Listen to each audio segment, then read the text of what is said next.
Welcome to The Explainer. Today, we are going to completely reframe how we've used social media. For the longest time, businesses have basically treated these platforms as massive broadcasting megaphones, right? Just places to shout their message out into the void. But today, we're flipping that script. We're going to explore how to transform your social media presence from a megaphone into a highly sensitive, real-time listening device that captures absolutely invaluable market intelligence. So let me ask you a question. Are you still paying thousands of dollars for sterile, artificial focus groups? Seriously, so many organizations out there think they have to outspend the biggest companies just to understand their own audience. They pour massive budgets into these traditional research methods that take literally months to yield any useful results.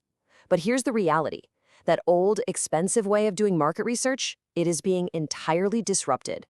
And that disruption leads us straight to our core thesis for today. Think of social media as your focus group. You have your market's pulse right at your fingertips. Why on earth would you wait for a formal focus group report when millions of people are out there volunteering their completely unvarnished opinions, preferences, and pain points in real time online? Okay, here's our agenda for today. First, we'll look at the real-time focus group. Second, the social media hierarchy. Third, setting up alert systems. Fourth, discovering audience demographics. And finally, ongoing strategy versus campaigns. Let's get right into it. Section 1, the real-time focus group. This is all about how to outsmart, not outspend. It's really time to dismantle the idea that you need to be some massive corporate giant with an endless research budget to know your audience. Today, it isn't about outspending your competitors, it's about outsmarting them. Just look at the sheer scale of connected consumers. We're talking about more than 250 million active users on Facebook, over 14 million on Twitter, and well over 346 million people reading blogs.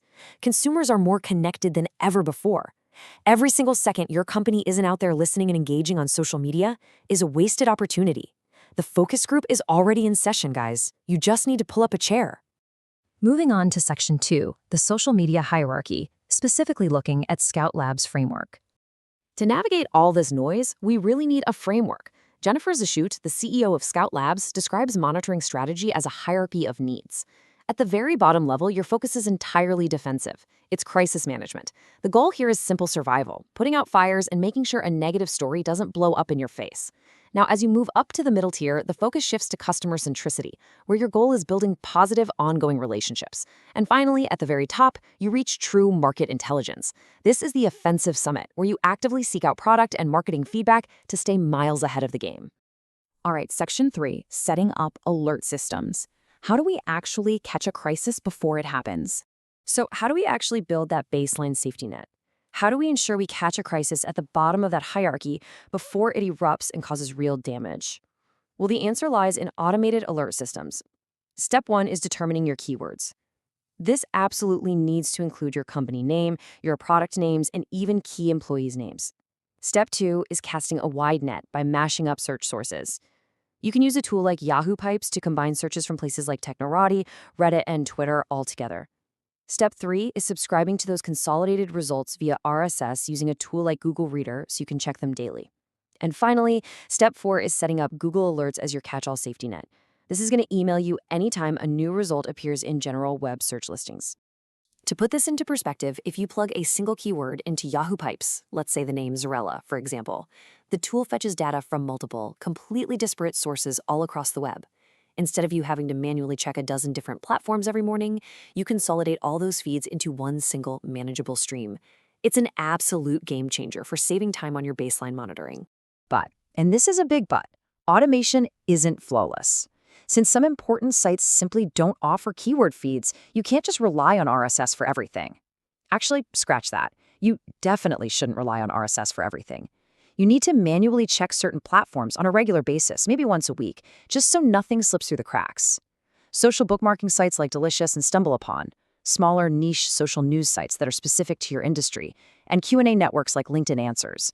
These are prime examples of places where you really need to keep a manual pulse. Okay, so what happens if your alerts actually do catch a crisis? The rule of thumb here is to err on the side of responding, but you have to remain calm. More importantly, your response to negative feedback should be communicated in the exact same medium in which the feedback was received. Take Domino's Pizza as a classic example. When a really embarrassing video regarding their food was posted to YouTube, their official apology wasn't just some boring written press release, it was a video posted directly to YouTube, speaking directly to the audience right where the crisis originated. Which brings us to Section 4, Discovering Audience Demographics. Who exactly is doing all this talking? Once your baseline safety net is built and you know exactly how to handle a crisis, you can finally ascend that hierarchy we talked about. You get to go on the offensive with market intelligence to understand exactly who is talking. A tool like Quantcast visually breaks down a website's audience. Let's say your monitoring reveals that you want to reach an older, affluent female demographic.